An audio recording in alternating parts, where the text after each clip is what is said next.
ቂያማ የሚመጣው። ለምሳሌ ጁሾች ተገለው ካለቁ በኋላ ሙስሊሞች እነሱን ትዋጋላችሁ። ከዛ ስትዋጋችሁ በኋላ እነሱን ገላችሁ ስጨርሱ ነው ቂያማ የሚመጣው። 29 26ን አንዴ ክፈትልኝ። አይ ከእነሱ ጋር በሰላም ነው እስከ መቼ ነው? ኦኬ ቂያማ እንዲመጣልህ ራሱ እነሱን ገለህ ስጨርስ ድንጋይ ጋር እንኳን ሄደው ቢደበቁ ድንጋዩ መጥቶ ይጠራልሃል ተብለህ ፕሮሚስ ተገብቶልሃል። ዛፍ ስር እንኳን ቢደበቅ ዛፉ መጥቶ ና ሙስሊም እዚህ ጋር የተደበቃለ ይልሃል። ሄደህ ትገለዋለህ። ገለህ ስጨርስ ነው። ወደ ስንት ሚሊዮን አይሁዶች አሉ አሁን። እነኛ ሁሉ ገለህ ከጨረስክ በኋላ ነው ትንሣኤ የሚመጣልህ። ቀጥል ክርስቲያን።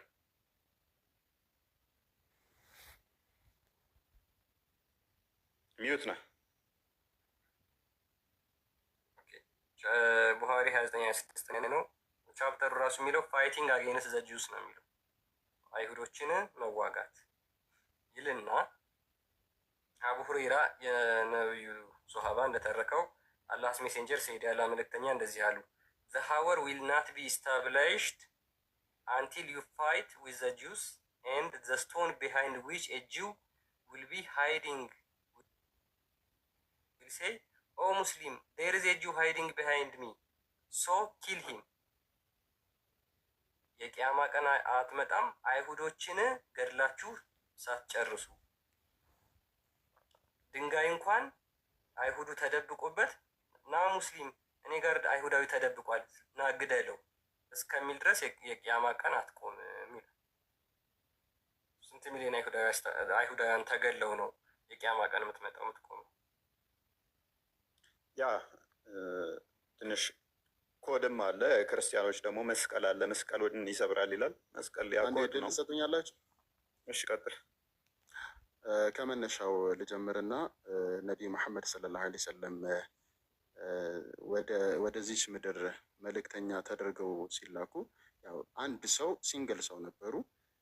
ከዛም በኋላ ዙሪያቸው ያሉ ሰዎች አቡበክር ስዲቅ ረዲየላሁ አንሁ፣ ኸዲጃ ባለቤታቸው ከጓደኛ ከባለቤታቸው ተነስቶ ከዛ እየሰፋ ሄደ እና እየሰፋ ሲሄድ ግን በጣም ጭቆና ነበረ። ግልጽ ነው፣ ሁላችሁም ታሪኩን አንብባችሁ ከሆነ ማለት ነው። ከመነሻው ማለት ትግል የጀመረበትን ስታርቲንግ ፖይንቱን መናገር ስለፈለኩ ነው። እና በጣም እየተሰቃዩ ነበረ። ሙስሊም መሆን ማለት ኦልሬዲ በጣም ከባድ ነበረ። በጣም ብዙ ስቃይን ብዙ መከራን ያስቀምስ ነበረ ያኔ ማለት ነው። እና በጣም ትንሽ በነበሩ ሰዓት በተለይ በጣም ብዙ ስቃዮችን ገጥሟቸዋል።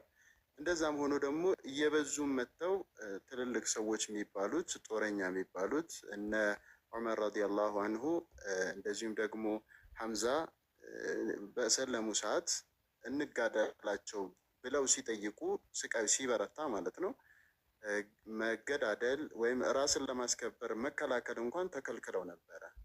ከሰው ጋር በጥበብ ዳዕዋ ማድረግ ማስተላለፍ ካልሆነ በቀር ተከልክለዋል። እንደውም አንዴ ዑመር ረዲየላሁ አንሁ ምንድን ነው የጠየቃቸው? ለምንድን ነው የያዝነው ነገር እውነት አይደለም ወይ? ለምንድን ነው ማንጋደል? ለምንድን ነው ማይፈቀድልን የሚል ነገር ራሳችን ለምንድን ነው ማንከላከለው? ቢላል ኢብኑ ረባህ ኢትዮጵያዊ ነው፣ ሀበሻ ነው። እስልምናን በመቀበሉ ምን አይነት ስቃይ እንዳሳለፈ ሁላችንም እናውቀዋለን ብዬ አስባለሁ። ኢትዮጵያዊው ሀበሻዊው ሰሃባ ማለት ነው። እና ይሄ ሁሉ በሚሆንበት ሰዓት ግን ምንም አይነት የመከላከል እንኳን እርምጃ እንዳይወስዱ ተከልክለው ነበረ። ከዛ በኋላ የመጣ ምንድን ነው? ኡዚነ ሊለዚነ ዩቃተሉነ ቢአነሁም ዙሊሙ ነው የመጀመሪያው ማለት ነው። ይህ ስለመገዳደል ለማስገደድ አይደለም። ኢቨን ትግሉ ራሱ የተፈቀደው ምንድን ነው የሚለው በግልጽ ነው ምነግራችሁ፣ እድሉንም ስላገኘው ዛሬ ማለት ነው። ምንድን ነው? ኡዚነ ሊለዚነ ዩቃተሉነ ነው ተፈቀደላቸው። ለነማን? ለሚገድሉት አይደለም፣ ለሚጋደሉት። ምን ስለሆኑ? ቢአነሁም ዙሊሙ እነሱ ስለተበደሉ ራሳቸውን ለመከላከል ለሚጋደሉት ተፈቀደላቸው። የመጀመሪያ ጂሃድ የተጀመረው ራስን በመከላከል ላይ መሰረት ያደረገ ነው ማለት ነው። ስለ እውነታው ስለሆነ የምናወራው እና ከዚህ በኋላ የነበረው ደግሞ ምን አይነት ትግል ነው? የግድ የጦርነት አለመግባባትም ስለሆነ ጦርነት ደግሞ ያው ጸባይ የለውም ይታወቃል። ማለት ጠላት ፊት ለፊት ከተጋጠመ በኋላ ማድረግ ያለበትን ሁሉ ሊያደርግ ይችላል ማለት ነው። እና ይሄ ነው መነሻው ማለት ነው። ሌላው ምንድን ነው? እስልምና ሀቅ ሁለት ነው ሶስት ነው የሚል ነገር የለውም። አንድ ነው። ሁላችሁም ክርስቲያን የሆንም ቆይ ወደዛ ከመሄዳችን በፊት ብዙ ያነሳቸው ስላሉ ጀስ ራስን መከላከል ስላስመሰልካቸው እውነት ለመናገር ጃቢር ምስማማበት ፖይንት አለ። ቅድምም ብያለሁ። ሙሐመድ በመነሳቱ በመካ አካባቢ በነበረበት ሰዓት ሲነሳ ጭቆና ይደርስበት ይሰደብ ነበር ወይ? ያ ምክንያቱም ብቻውን ነበር። ከዛ እንትና ነች ያመነችዋ ከድጃ ነች። እንደዛ እያለ ስለሰፋ ማለት ነው። የእነሱን ጣዖት አምላኪያንን በዛ የነበሩበትን በተናገረ ቁጥር እነሱ ደግሞ አጣቂ ያደርጉን ነበር። ይሄ የሚታመን ሀቅ ነው። ቁጥር ከጨመረ በኋላ ኃይሉ ከበዛ በኋላ ለምሳሌ ሮምን ሄዶ ለመያዝ ራሱን ሄደው እንጂ እነሱ አይደለም የመጡበት። ሮም ድረስ ሄዶ ለመዋጋት ሴቶቹ ቆንጆ ናቸው፣ ሴቶቹን እንዲህ እናደርጋለን፣ ተፍሲሮቻችሁ እንደዛ ነው ያስቀመጡት፣ እንዴት እንደዚህ እንትን ትላላችሁ የሚል ነው። ስንት ጦርነት ነው ያካሄደው ነቢዩ መሐመድ በህይወት በነበረበት ሰዓት? ማለትም በዛች 10 ዓመት ውስጥ ስንት ጦርነት ነው ያካሄደው ታውቃለህ ጃቢር? 23 አካባቢ ወደ እንደዛ እዛ ትንሽ ከፍ ይላል። ዘሆልስ እሱ የመራቸው ሳይሆን ዘሆል ጦርነትስ በሱ በዚህ በ10 ዓመት ውስጥ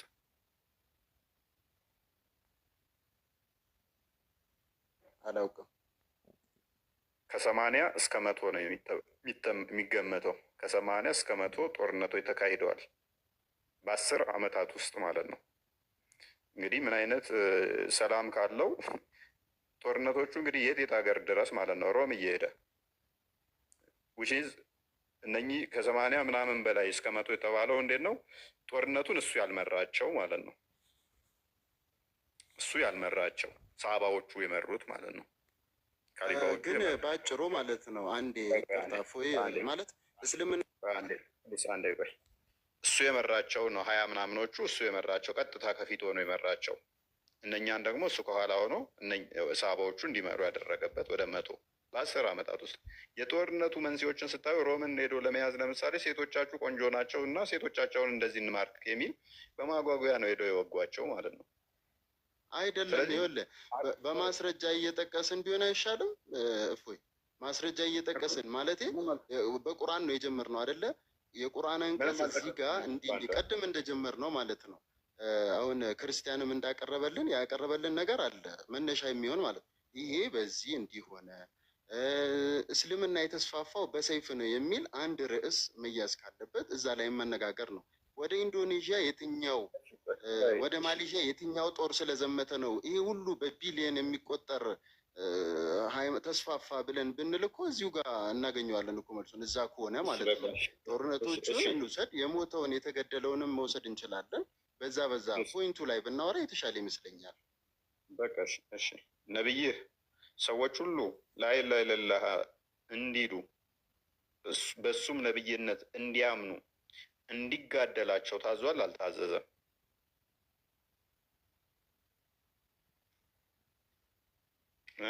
ጃቢር አንዴ እያጠፋው ስለሆነ እንዳለብሽ ሰዎች ሁሉ ሙሐመድ ነብይ ነው አላህ አምላክ ነው ብለው እስኪሉ ድረስ እንዲጋደላቸው እንደዚህ ካላሉ ህይወታቸው እንደማይጣበቅ ዋስትና እንደሌላቸው ውጭዝ እንደሚገደሉ ተናግሯል አልተናገረም?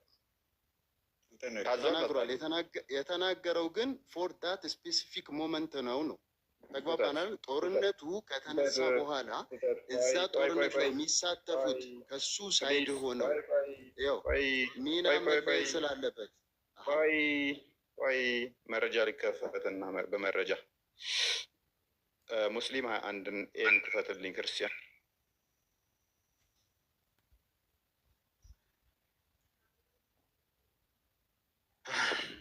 ሰዓት ሄዶብናል። እናይና እንጨርሳለን። ሙራድ አንድ የሚውጥ አድርገው። ሰላም ናችሁ? እንዴት ነው? ሰላም ነው። ተጠፋፋል። አዎ በጣም አልነበርኩም። ቲክቶክ ላይ ራቅ ብዬ ነበር። ምን ነው? በሰላም በሰላም ነው። አይ በሰላም ነው።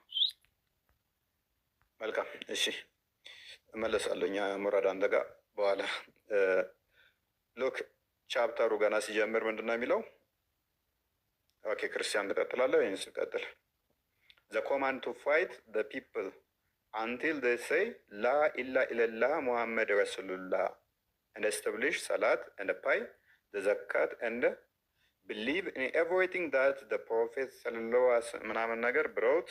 Whoever does that, his life and his wealth are protected except by his right.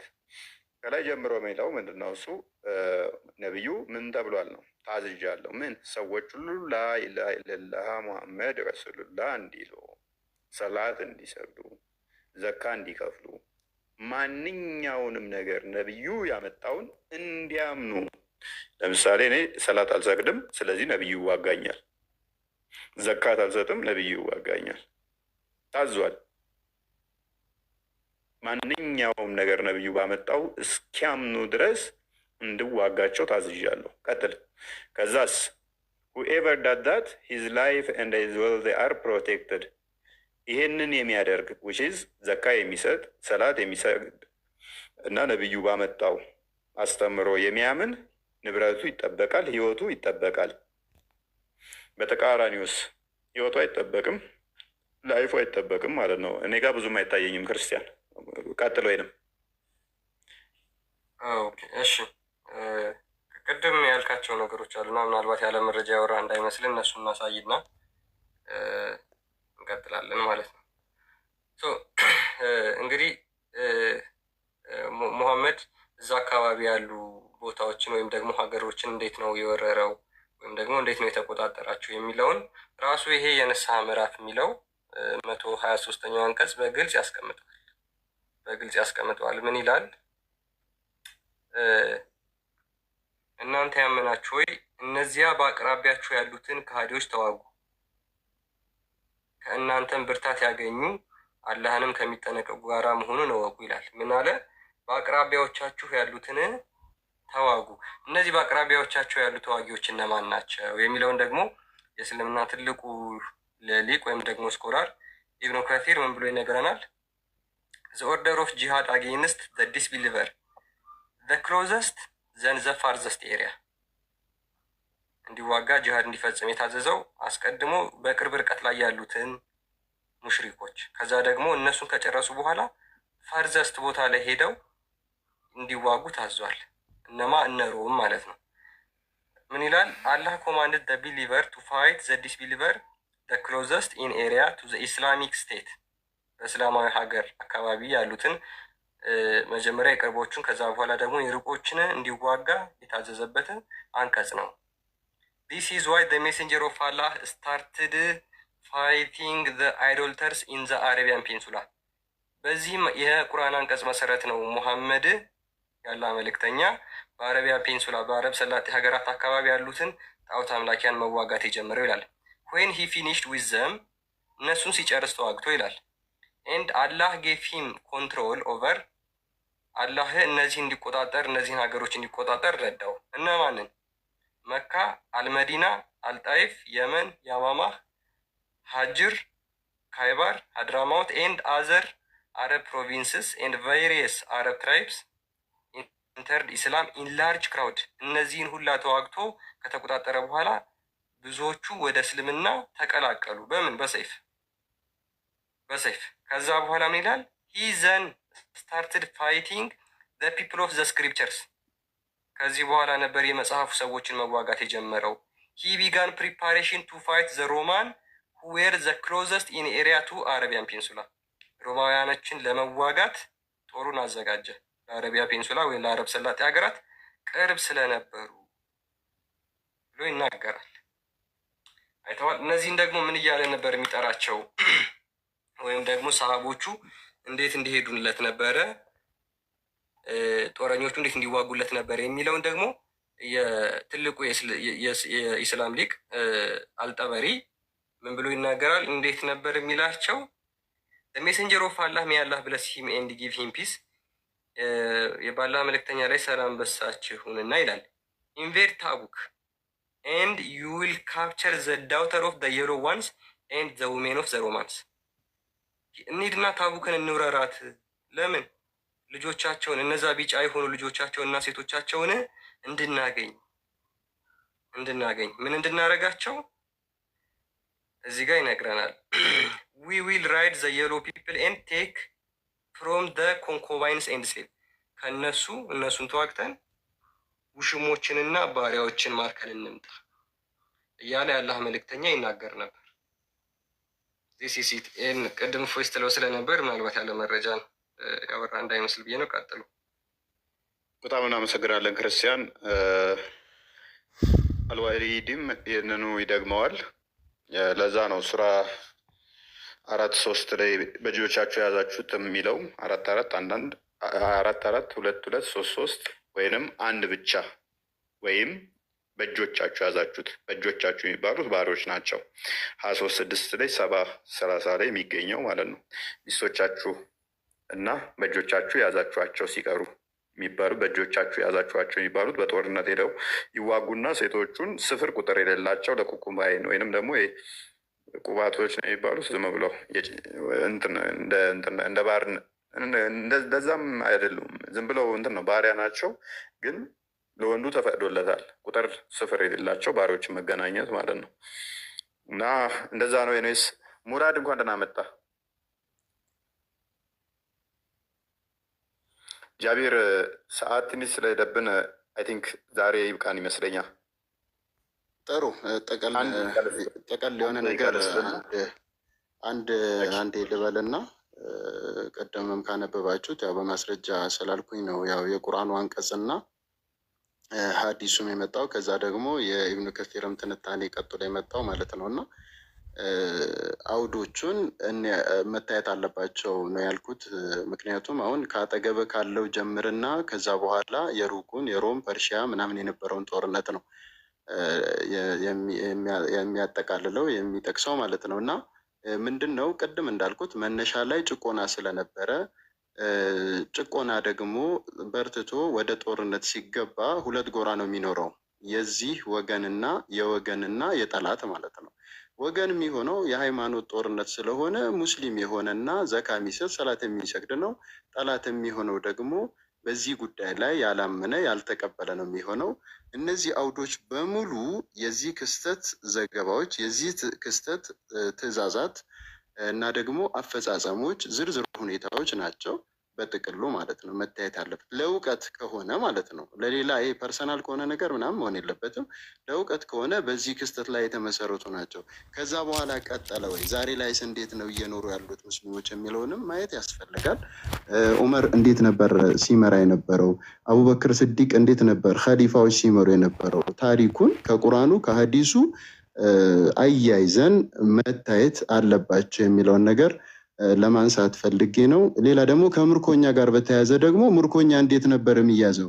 እስልምና እኮ ነው ነፃ ሲያወጣ የነበረው ከፍሎ እንደ ምንዳ ተመዝግቦ ማለት ነው። ሴትም ይሁን ወንድም ነፃ ማውጣትን ባርነትን በማጥፋት እስልምናን የእስልምና ህግጋትን የሚያክል የለም። ሪሊ ለማውራት ማለት ነው አኪዝ በሚደረግበት ያህል ሳይሆን ባሪያ ነፃ ያወጣ ይሄን ያህል አጅር አለው ተብሎ ወደ ቀጣዩ ዓለም የሚሸጋገርለትን አጓጊ ሽልማት በማስተማር ዶክትሪን ውስጥ በማድረግ የባርነትን ስትራቴጂክ በሆነ መንገድ ያጠፋ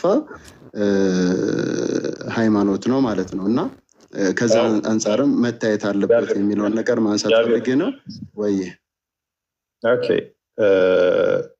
ለምሳሌ ሙሐመድ ቡሃሪ 54:33 ላይ ባሪያ እንደነበረው ይነገራል። ልብስ የሚሰፋለት ባሪያ እንዳለው ይናገራል። አንተ ደግሞ ባሪያን ነፃ ማውጣት ትልቅ አጀር ያስጠጣል ትለናለህ። ስለዚህ ሙሐመድ ባሪያ ካለው ለምንድን ነው ትልቅ አጀር የሚያሰጠውን ባሪያውን ነፃ ማያወጣው? እንደገና ደግሞ ሙሐመድ ራሱ ጀልሌን እንደሚነግረን 33 ሱራ 52ኛውን አያ ሲፈስር ከባሪያው ጋር ወሲብ እንዳደረገ ይነግረናል። መሐመድ ባሪያ ከባሪያው ጋር ወሲብ እንዳደረገ ይነግረናል። ቡሃሪ 58:43 ላይ ባሪያ ሰራተኛ እንዳለው መሐመድ ይነግረናል። ስለዚህ መሐመድ ይቅርታ አድርግልኝና እየተግባባን ከሆነ የመነሻ ላይ የያዝንባቸው ነጥብ አሁን ርዕሱ እየተቀየረ ከሚሄድ መነሻ ላይ ስለ ጦርነቱ ላይ ነው ያለ ነው። አይ እንደ መነሻ አነሳሁት እንጂ እዛ ነገር ላይ የሆነ አንዱ ጉዳይ ላይ እያወራን እየጨረስን ብንሄድ የተሻለ ነው። ፎር ዘ ሴክ ኦፍ አርጊመንት ለዛ ብዬ ነው እና ከዛ አንጻር ነው ማለት እየሰፋ ከሚሄድ የሆነ ነገር ላይም ሳንደርስ ነው የሚያልቀው። ሰዓቱም እያለቀ ነው እያልከኝ ስለሆነ ማለት ነው። ስለ ጦርነቱ አካሄድና የቁርአኑ አንቀጾች አይሁዶችን ግደሏቸው፣ ክርስቲያኖችን ግደሏቸው የሚለው ነገር በዛች የሆነ በጦርነት ዘመን ላይ የነበረ ክስተት ነው። አካሄዱን ከዛ አንጻር ነው ለማለት ፈልጌ ነው። ሶሪ።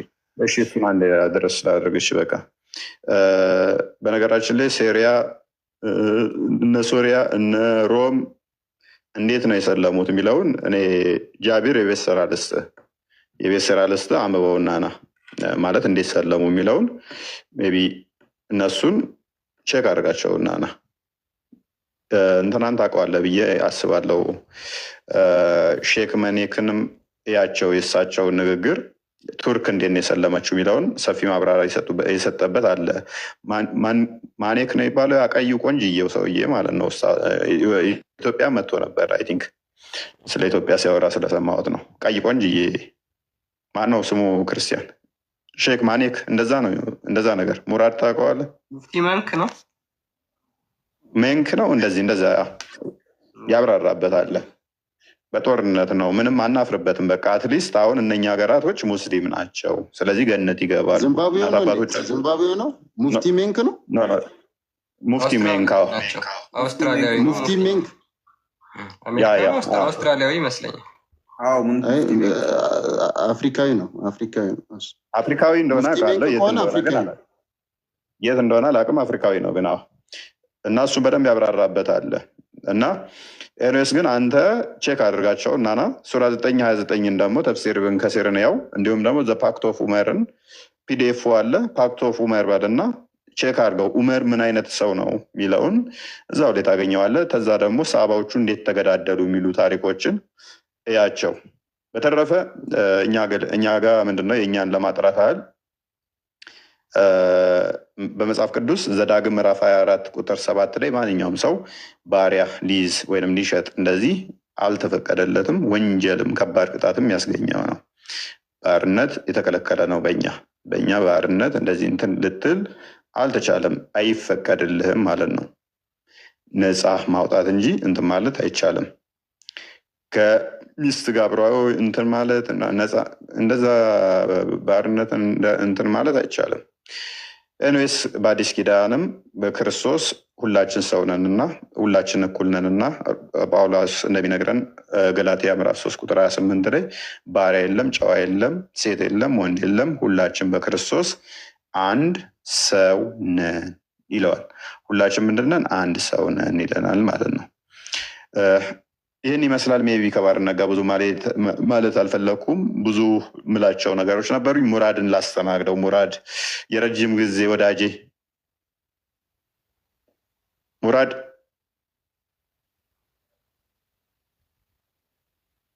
አለውኝ። እኔ ማማዬ አለሽ? ይሰማል?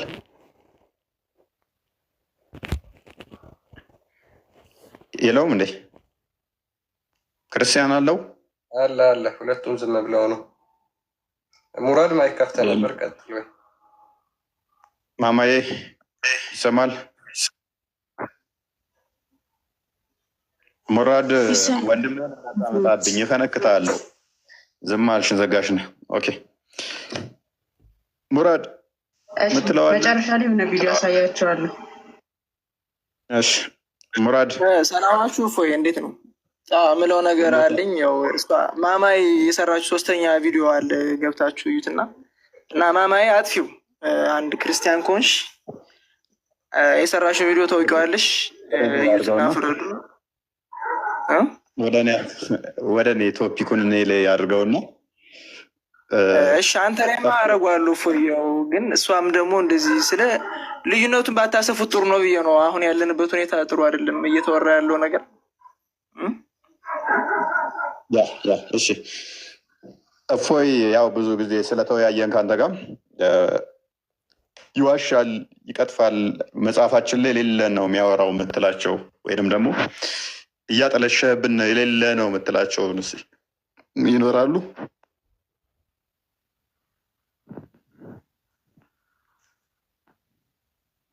በጣም ይብቃን። እናንተ ረጅም ሰዓት ቆየን፣ ይብቃን። ሌላ ቀን እንገናኛለን። ዛሬ ወደ ማማዬ ላስተላልፍና እኔ ይብቃኝ። ግን ለምንድን ነው አጥፊው ያለኝ? እኔ አንድ ጥያቄ ልጠይቅህና ከዛ ለምን አጥፊው እንዳለኝ ማወቅ ስለፈለግኩ።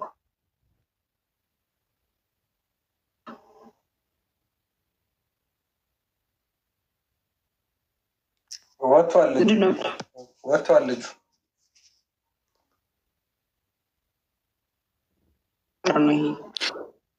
ወጥቷል እኮ እሱ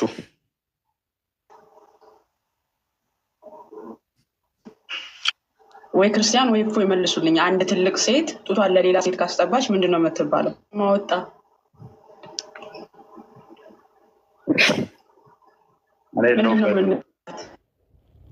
እኔ የለሁበትም፣ አይመለከተኝም።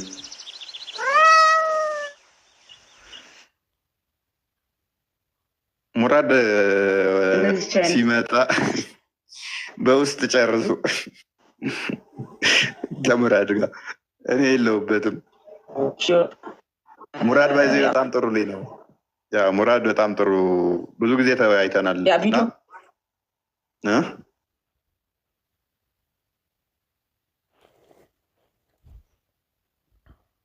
ቀጥሽ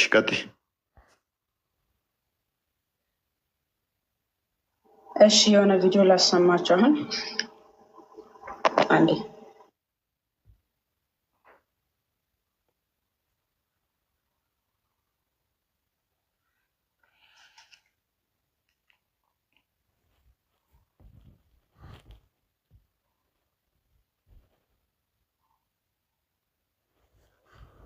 ክርስ ተማም ሁላችሁ ቪዲዮ ምንድን ነው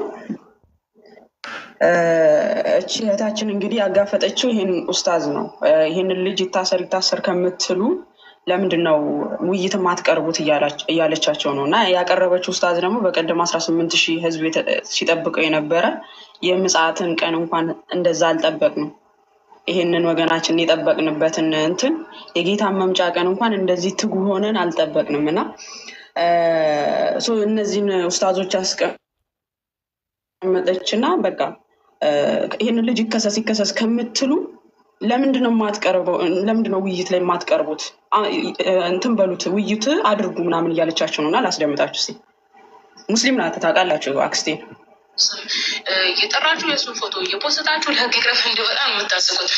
ኢትዮጵያ ውስጥ ያለው የሴኩላር ማለትም የዲሞክራሲ ስርዓት ነው የሚባለው። እንደው እናንተ እንዳላችሁት ቢያዝ ወይ 6 ሰዓት ነው በግቢ ጠየቅ ወይ 1 ቀን ወይ 15 ቀን ወይ 1 ወር ነው። ከዛ በኋላ ይፈታል። መልሶ ወደ ሶሻል ሚዲያ መጥቶ እናንተን የሚያንጫጫችሁ ነገር ማድረጉ አይቀርም። ስለዚህ ንጽጽር ላይ የሚሰሩ ወንድሞችን አስተዋውቁ። ኦኬ፣ እሱ የሚያነሳቸውን ሀሳብ ከቻላችሁ ሞግቱ፣ ካልቻላችሁ ዝም በሉ እንጂ በያላችሁበት ከቻላችሁ ምን በሉ ሞግቱ። ሶሻል ሚዲያ ፕላትፎርም ላይ ተስተዋውቁት። የብድ ባልደረባ ምን አለች? ከቻላችሁ ሞግቱት። ኦኬ፣ ውይይት ላይ ይቅረብ፣ ውይይቱን ተቀበሉትና ሞግቱት። ሙስሊም ናት እህታችሁ። አክስቴ ያጋፈጠችው ማንን ነው? የገዛ ወንድሟን፣ በሃይማኖት አንድ የሆነው ወንድሟን አጋፍጣ ይኸው ይሄ ሰው ይቅረብ ብላ አካውንቱን የማንን በቀደም 18,000 ሰው ቁጭ ብሎ ሲጠብቀው የነበረው ቤቱን ኮሜንቱን ዘግቶ ቁጭ ብሎ ይምጣ እያለ ሲፎክር የነበረው ኡስታዝን አጋፍጣ ይወያይ ብላ በወንድሟ ላይ ፈርዳለች ማለት ነው። እና ሙስሊም ወገኖቻችን አሁንም የሚነሱ ፖይንቶችን በውይይት በማመን ሌላው ዓለም ላይ ልክ በአንድ ወንበር ቁጭ ብለው ውይይት እንደሚያደርጉት እናንተም ቁጭ ብላችሁ ይኸው ፖስት ላይ ገብታችሁ ኖ ነብያችን እኛ አሳፋሪ ተግባር የለባቸውም ብላችሁ ማለት የምትችሉ ሙስሊም ወገኖቻችን ውይይት ላይ ቅረቡ። ይኸው ለእናንተ ምሳሌ የሆነው ነብያችሁ በእውን አያሳፍርምን? እውነት ያለው ስነ ምግባር ለእናንተ ምሳሌ የሚሆን ነውን? ስለዚህ በዚህ ላይ በኮንፊደንስ ገብታችሁ ተወያዩ። በተደጋጋሚ ይታሰር ህግ ማስረጃን ይጠይቃል። ያለ ማስረጃ አይፈርድም። ማስረጃው ደግሞ እያንዳንዱ አለ እና የገዛ እህታችሁ እንደዚህ ወንድሞቿን ቁጭ አድርጋ ቅረቡ። ውይይት ጥሪ አቅርቦላችኋል፣ ተቀበሉት እንጂ አስሬ ይታሰር አትበሉ። ተመልሶ መጥቶ ያንጫጫችኋል። እፎይ ሊታሰር ይችላል። ሌላ እፎይስ ደግሞ ይነሱና ደግሞ ማስረጃዎች ያመጣሉ። መንጫጫታችሁ አይቀርም። ስትንጫጩ ነው የምትከርሙት ማለት ነው። ምክንያቱም ስራው ስለማይቆም እዚህ ከቻላችሁ ውይይቱን ትቀበሉና ስለ ነብያችሁ ትመሰክራላችሁ። እውነት ለእናንተ ምሳሌ ነው ወይ? ለእናንተ ምሳሌ የሚሆን ስነ ምግባር አለ ወይ? ይህንን ለማሳየት ነው። ቴንክ ወይ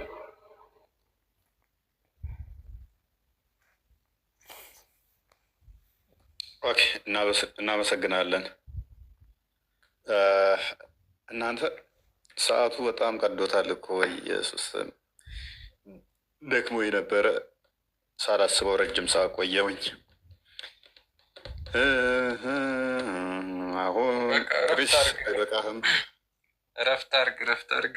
ኤኒሃው አሁን ባወራናቸው ጉዳዮች እንኳን ኢቨን ከስር እየተከታተሉ ያው ሶሻል ሚዲያ ላይ ቴሌግራም እና ፌስቡክ ላይ ለመለጠፍ እየሞከሩ ነው እና ያው የውይይት ጥሪዎች በመረጃና በማስረጃ እንትን የተባሉ አሉ።